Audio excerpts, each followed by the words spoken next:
Hi friends, this is Pastor Annika and this is my midweek reflection. Today I invite you to join me to reflect together on words that our beloved mystic Richard Rohr wrote a few days ago.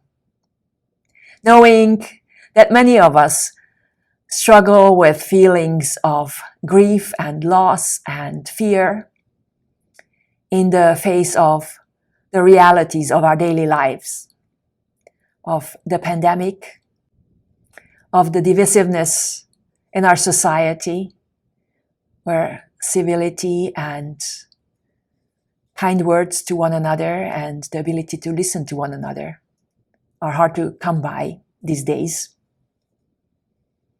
As we look fearfully into the future, seeing an economy that seems to be developed to protect the rich at the expense of those on the margins of our society. Father Rohr taps into our common need for something that would anchor us during these days. And he offers these two pieces of writing to start our reflection. The first one comes from a young woman called Etty Hillesum, a young Jewish woman who has perished in the concentration camps at the end of the Second World War. Listen to her words.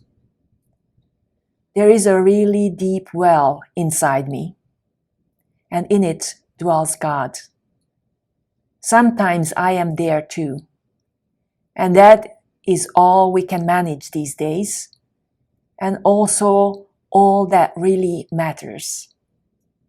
That we safeguard that little piece of you, God, in ourselves.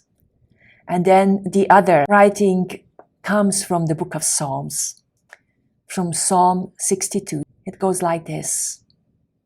In God alone is my soul at rest. God is the source of my hope. In God I find shelter, my rock and my safety. Humans are but a puff of wind. Humans who think themselves important are a delusion. Put them on a scale, they are gone in a puff of a wind.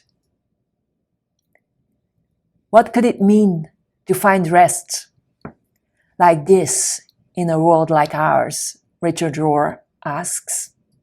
He says that our occupation, our vocation as believers, as those who are called to follow in the ways of Christ, of some higher way. Our vocation at this sad time, he says, is to restore the divine center that's embedded, ingrained, built in all of us by holding it and fully occupying it ourselves. If contemplation means anything, he says, it means that we can safeguard a little piece of you, God, as Etty Hillesum describes it.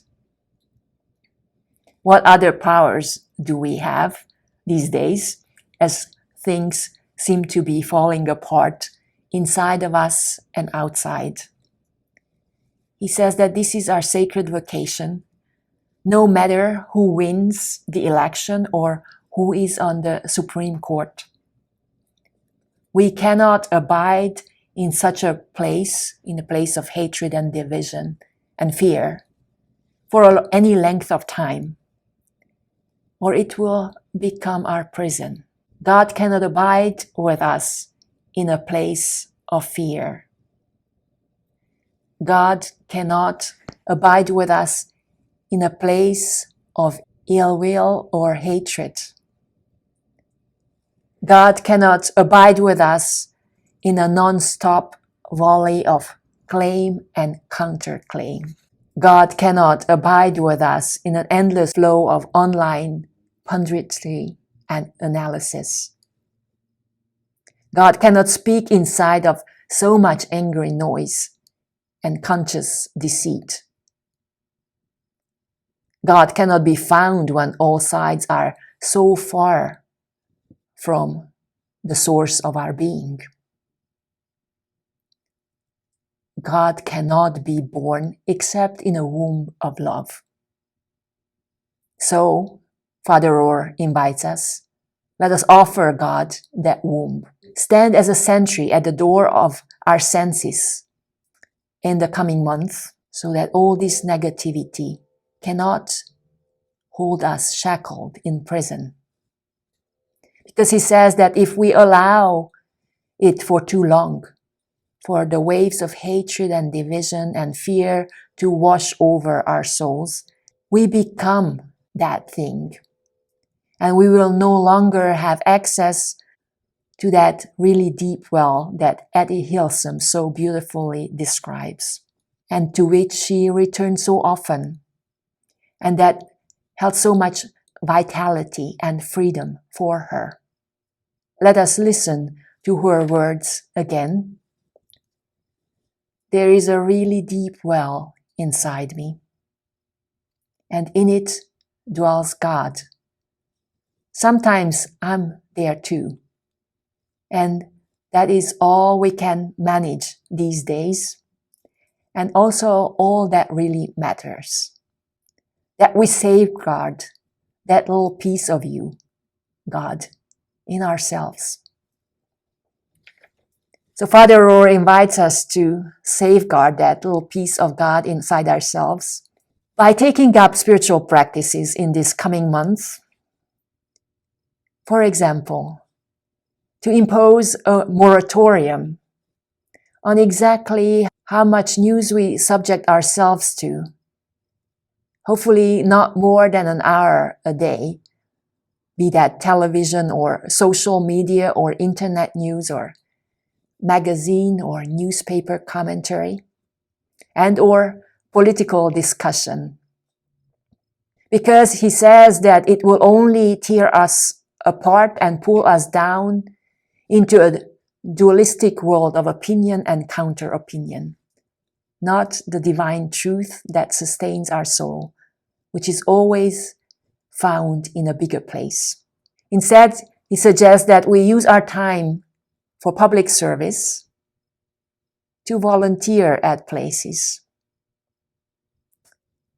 We use our time for mystical reading, all these things that feed our soul. Because we have much to gain and nothing to lose.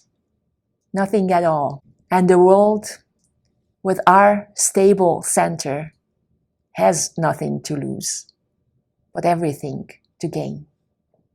May it be so. Amen. I love you and take care and see you soon.